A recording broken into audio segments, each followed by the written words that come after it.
ভিন রাজ্যে পর্যবেক্ষক হিসেবে স্বরাষ্ট্র সচিবের তালিকায় বহাল রইল কি? রাজ্যের বিরুদ্ধে বিকল্প খারিজ, স্বরাষ্ট্র সচিব সহ 15 আইএএস এর তালিকায় বহাল। প্রশিক্ষণের জন্য কমিশনের 15 জন আইএএস এর সঙ্গে 10 জন আইপিএস এর তালিকা পাঠানো হয়। রাজ্যের পাঠানো নতুন তালিকা নিয়ে নির্বাচন কমিশন কি কিছু জানালো রুমা? দেখো, জানিয়ে রাখি যে রাজ্য থেকে যে 15 জন আইএএস এবং 10 জন আইপিএস এর তালিকা পাঠানো হয়েছিল, সেক্ষেত্রে কিন্তু এখনো কিন্তু কোনো সংকেত মেলে নির্বাচন কমিশন থেকে, এবং এখনো রাজ্যে পাঠানো তালিকাতে কোনো সিদ্ধান্ত নেয়নি নির্বাচন কমিশন। যেহেতু 5ই ফেব্রুয়ারি দিল্লিতে শুরু হচ্ছে অবজারভারদের ট্রেনিং, তাহলে এখনো পর্যন্ত রাজ্যে পাঠানো তালিকায় কোনো শিলমোহর না করার প্রশ্ন উঠছে। তাহলে কি স্বরাষ্ট্র সচিবকে যেতে হচ্ছে ট্রেনিং এ? তবে এটা ঠিক, যেহেতু আর একটা মাত্র দিন বাকি রয়েছে, তাও মনে করা হচ্ছে যদি এই তালিকা আবার যদি পরিবর্তন হয়ে আসে। কিন্তু এখনো পর্যন্ত যা খবর, এই যে তরফ থেকে যে পাঠানো তালিকা ছিল, সেটাতে কিন্তু কোনো শিলমোহর পড়েনি। অন্যদিকে 2 জন আইপিএস মেডিকেল গ্রাউন্ডে সিওর কাছে ট্রেনিং এর ব্যাপারে অব্যাহতি চেয়েছিলেন, এবং তাদের অব্যাহতি মিলতে পারে বলে কমিশন সূত্রে খবর। তবে এখনো পর্যন্ত আরো একবার জানিয়ে রাখি যে নির্বাচন কমিশন যে 15 জন আইএস এবং 10 জন আইপিএস এর তালিকা পাঠিয়েছিল, সেটাই আপাতত বহাল রয়েছে। তাও একটা দিন মাঝে সময় রয়েছে। মনে করা হচ্ছে যদি একটা দিনের মধ্যে তালিকা যদি পরিবর্তন হয়ে আসে, যদি রাজ্যের তরফ থেকে যে তালিকা পাঠানো হয়েছিল, কিন্তু যেহেতু 5 এবং 6 ফেব্রুয়ারি কিন্তু ট্রেনিং শুরু হচ্ছে দিল্লিতে, তাহলে প্রশ্ন উঠছে তাহলে কি যারা গুরুত্বপূর্ণ সচিব বা স্বরাষ্ট্র সচিব রয়েছেন তাদেরকে কি ট্রেনিং এ যেতে হচ্ছে? এখনো কিন্তু প্রশ্ন সেটা রয়েই গেল। এখনো পর্যন্ত কিন্তু কোনো সদুত্তর কিন্তু নির্বাচন কমিশন থেকে মেলেনি। ধন্যবাদ তোমায় রুমা।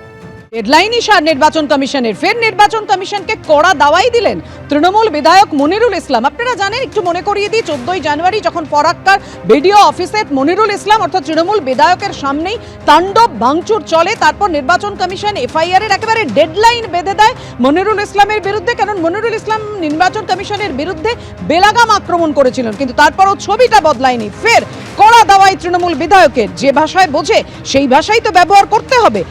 আইনের পথে চলছে, কমিশন কি করবে জানি না। কমিশনের যারা উদ্ধত্ত এই ধরনের আন্দোলন প্রয়োজন, কমিশনকে হুমকি নিয়ে তোলপাড় অবস্থানে অনড় রয়েছেন মনিরুল ইসলাম।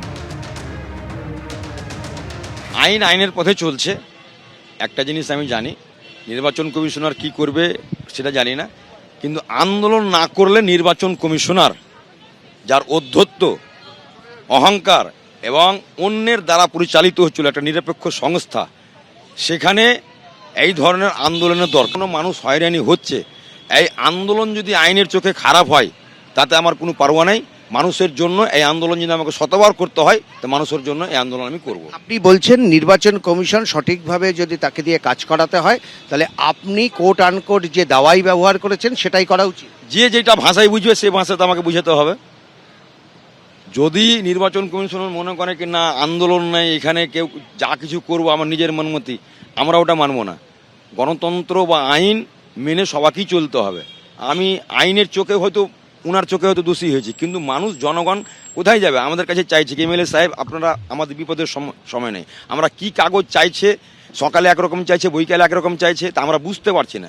একজন জনপ্রতিনিধি হিসাবে আমি ওখানে গিয়েছি, মানুষের জনরোষ ঘটেছে, এবং এটাই যদি আইনের চোখে যদি অপরাধ হয়, তা আমি এটাকে শতবার করার জন্য আমি মানুষের জন্য রেডি আছি। বাকিদের জন্য এমনই পরামর্শ? হ্যাঁ, অবশ্যই বাকিদেরকেও বলবো।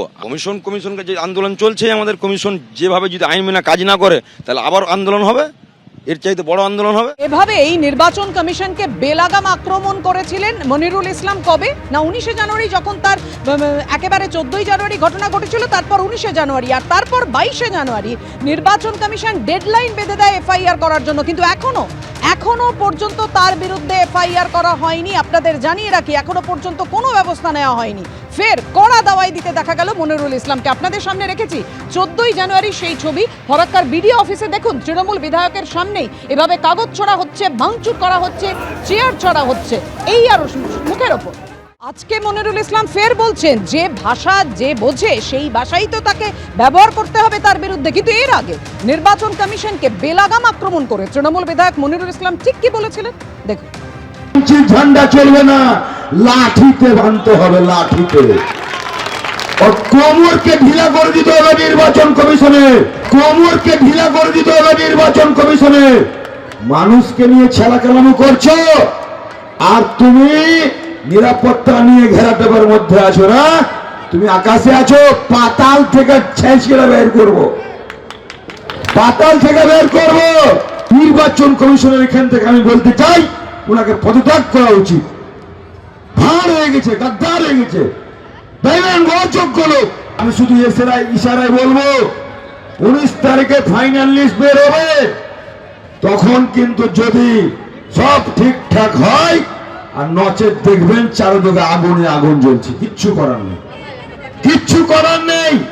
এই ধুক ধুক করে মরার চাইতে লড়াই করা মরা আমি মনে করি জীবনের সার্থক। আর এরপরে গত 22শে জানুয়ারি এই মন্তব্যের পরিপ্রেক্ষিতেই একেবারে ডেডলাইন বেঁধে এফআইআর এর নির্দেশ দেয় নির্বাচন কমিশন, কিন্তু আজ অবধি কোনো কড়া পদক্ষেপ দেখা যায়নি নির্বাচন কমিশনের। এই এফআইআরও হয়নি মনিরুল ইসলামের বিরুদ্ধে। দেখুন, লাগাতার যখন নির্বাচন কমিশনের বিরুদ্ধে আক্রমণ শানাচ্ছে বিরোধীরা এবং তৃণমূল কংগ্রেস, একেবারে নির্বাচন কমিশন যে কাজ করছে এবং মানুষকে হয়রানির মধ্যে পড়তে হচ্ছে, নির্বাচন কমিশনের বিরুদ্ধে লাগাতার আক্রমণ শানিয়ে যাচ্ছে, তার মধ্যেই এবার মমতা বন্দ্যোপাধ্যায় ইমপিচমেন্ট আনার দাবি তুললেন তিনি। মুখ্যমন্ত্রী মমতা বন্দ্যোপাধ্যায় তৃণমূল উদ্যোগে মুখ্য নির্বাচন কমিশনারের বিরুদ্ধে একজোট হলো বিরোধীরা। সংসদে ইমপিচমেন্ট প্রস্তাব আনতে চলেছে বিরোধীরা। এই নিয়ে বিরোধীদের সঙ্গে আলোচনা শুরু করেছে তৃণমূল, এমনটাই সূত্রের খবর। চলতি অধিবেশনে ইমপিচমেন্ট প্রস্তাব আনার সম্ভাবনা। কোনো কিছু মানুষের পক্ষে হলে আমরাও চাই ইমপিচমেন্ট হোক, তবে সংখ্যা নেই আমাদের। মুখ্য নির্বাচন কমিশনারকে ইমপিচমেন্ট করা যেতেই পারে, সংস্থান তো আছে, দাবি Mamata Bandyopadhyay. Ma'am, Mr. Rahul Gandhi has been repeatedly saying that a retrospective law will be brought to take action against the current CEC and the other election commissioners. Do you support what he's saying, that a law can be brought in the future to take action against the CEC and the other election commissioners? देखिए, अगर कोई चीज़ genuine होता है, practical होता है, जनता का हित में होता है, हम भी चाहते हैं उसका इम्पीचमेंट हो। नंबर हमारा नहीं है, लेकिन इम्पीचमेंट भी हो सकता है ना, प्रोविजन तो है, रिकॉर्ड तो हो जाएगा। अगर ऐसा कुछ वो करते हैं तो हम भी हमारा पार्टी को एमपीज को कॉन्फिडेंस में लेके डिस्कस करके, हम लोग तो जब कोई पब्लिक इंटरेस्ट में होता है हम सब इकट्ठा होकर ही काम करते हैं, उसमें हमारा कोई एतराज नहीं है। एबीपी आनंद एगिए थाके एगिए राखे।